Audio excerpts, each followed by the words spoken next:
Hey, welcome back to another Harmonious at Lunch. We have an interesting episode for sure teed up for today. We're going to diagnose the harmonious architecture as it applies to business and life. Like I said, a unique episode. I want to welcome in Jill Schultz. Jill, welcome to the show. Thank you for being here. Thank you, Brandon. I'm honored. Thank you so much. Yeah, I am super excited to have you here. Now, today's episode, we're going to dive into a little bit of a taboo topic, but it's something that needs to be out there. And Jill has a powerful, inspiring message that I personally believe that leaders need to hear so they can guide their teams and their organizations effectively. But Jill, I know you do want to offer a little bit of a warning to the audience. So if you would just start us off with that.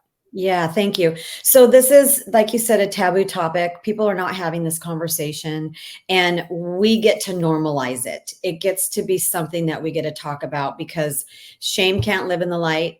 We are as sick as our secrets, and holding on to whatever secret you have stops you from having the most amazing life. So if anything that I say today triggers you, please go to the resource section on my website, jilleschultz.com.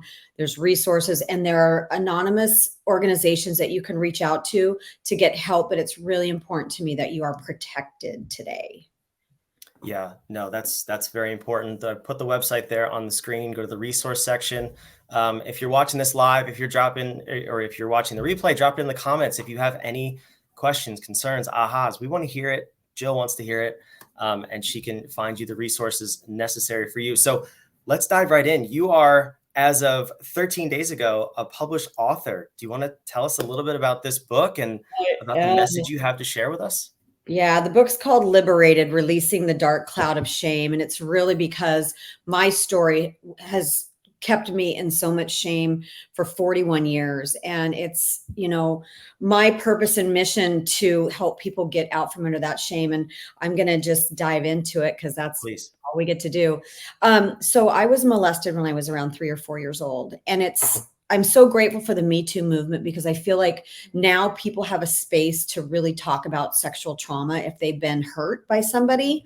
But where my story is different is I was the little girl who innocently and curiously experimented with other children because of what somebody taught me to do. And I lived with shame for 41 years because I thought I was the only little girl who ever did anything like that. I thought I was a pedophile. I thought I was a monster. I was acting out in between 7 and 12. And can you imagine a 12-year-old thinking of themselves like that? It's just so. The thing that I get to do now is, and what I want to inspire people to do is if you have a story like this, you get to share it. You get to get it out because life on the other side of healing is so beautiful and so magical. And you just get to create your life from this blank canvas of a space. And so that's just a little bit about me. I know that's in your face and shocking, but we get to normalize this conversation. We do. And, I've only known you now for about 10 minutes. So I don't know the Jill before this book came out and before you released this shame, but I know from seeing you here that you are radiant, you are excited, you're vibrant. I mean, tell me, what was the process like? How long did it take you to kind of get through this and get to where you are today? Yeah, it took a long ass time. Sorry, I swear sometimes. It's okay. It's okay. Yeah, I started going to, I'm 55 right now, and it took until I was 51 years old for me to finally release all of this. And so I want to tell people my story so that they can see that they're not alone and they can get past this. So how it showed up for me in my life was relationships with men. I never wanted a man to see me because I thought, how can a man love me if he knew what I had done? And now I'm like, how can a man not love me knowing how amazing I am? So I'm looking, wink, wink. I'm calling in my person right now. Put it in the comments if you're the person. Let's see. If you're my person, yeah. And it really affected me in business, which is why I'm glad that you and I are talking about this, because I know that this is obviously mostly based around business. And, I had imposter syndrome. I never felt like I was smart enough. I was in an organization called EO, and I'm sure a lot of your people in this group know that organization. I was in their accelerator program trying to get my company to $1 million. And oftentimes I'd be sitting in that room thinking I was the dumbest person there. I'm like, how these people are so brilliant, but I didn't have the deserve level because I was holding on to all this shame and my secret. And so if you have any kind of secret, you get to let it go because it's holding you back from your true magnificent self. Yeah, that's such a great message too, because I don't think limiting yourself is a smart idea. So whatever it is holding you back, but a lot of times we don't know exactly what that is. In your case, you very clearly did. But I'm curious from the leader perspective, right? So how do I notice something like this show up in my employees, my team member? Are there telltale signs to look for in someone else? Oh, that's really hard because I can't tell you. I've had at least 3 or 4 people say to me now that they know my story. Mhm. How could they not have known? Like, this is such a shameful topic. People learn to hide it really, really well. And so I don't know that there's going to be anything that's going to show up in your employees that you're going to be like, oh, there are certain ways that people act out, certainly drug and alcohol abuse, been there. Um, Sexual promiscuity, self-harming, eating disorders. So if you see any of those types of activities going on with your employees, then it's something to be concerned about for sure. But people are really good at hiding their shame. Yeah, and that's again, it's unfortunate that we are in a culture that normalizes and even promotes that you Yeah. you can't talk about it. So let's flip that question around then for you listening. You know, for you, Jill, what was it that really motivated you to take the first step to take action and fix it, or at least try to fix it? Because I think it doesn't have to be as serious as your story, but it could Right. be as simple as, I'm embarrassed that I eat 3 Twinkies a day or something like that. What is it that needs to happen to take that first step? Well, first you have to acknowledge that there's a problem, like there's an issue that needs to be dealt with, right? And then you use the Twinkie example because so you kind of threw me off a little bit. I'm like, um, just knowing that your self-confidence and your self-love are not there are going to be indications that you need to find some help in whatever area that might be in your life, because those were the main things that were holding me back as I had self-loathing. And to to think about saying in the mirror, oh my god, I love you, was foreign to me. Now I say it all the time, but those are just a couple of things that I would say to be like, if you have something, and I love that you said earlier, you may not even know what it is that's holding you back. And there's a worksheet on my website called Uncover Your Shame. And one of the questions that I love the most on there, and I don't know if your community, if you guys believe in God or not, or source, or universe, or whatever your beliefs are, I believe in God. Um, the question on there is, what is one thing only you and God know? Wow. That's a Wow. question. Is that a mic drop question? So if you're trying to figure out what you're ashamed of, that's a great question to contemplate. Wow. I don't know how I follow that question. Wow. That's powerful. Yeah. Um, I encourage all of you watching to go take the assessment, or at least just ask yourself that question, because that is a doozy. I don't find questions that stump me all that often.